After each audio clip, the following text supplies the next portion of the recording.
As the Japanese delegation stood on the deck of the battleship USS Missouri on September 2, 1945, preparing to sign the documents that ended World War II, a large formation of Boeing B-29 Superfortress heavy bombers swooped low over Tokyo Bay as a reminder of the terrible destruction that had befallen their nation and turned Japan's cities into ruins.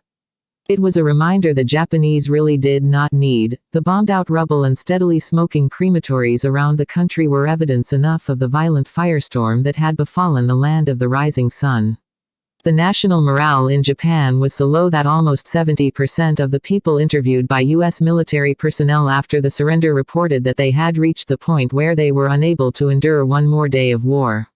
Most Americans, especially the young soldiers and Marines who had been slated to invade the Japanese home islands of Kyushu and Honshu, believed that Japan surrendered because of the atomic bomb. They were wrong. In reality, the country had already been brought to its knees before the first atomic test at the Trinity site in the New Mexico desert 2 months before. Japan had been destroyed by fire from above, fire that had largely been delivered from the bomb bays of an armada of Boeing B-29s.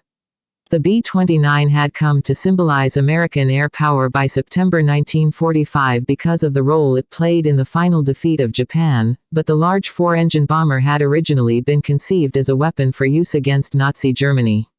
The initial invitation for bid had been issued in the fall of 1940 as the War Department began preparing for a seemingly inevitable entrance into the war in Europe. Design problems and production delays kept the very long-range bomber out of service until it had become obvious that such range was no longer necessary against Germany. The first production B-29s began rolling off the assembly lines in mid-1943, prompting requests for the new bombers from commanders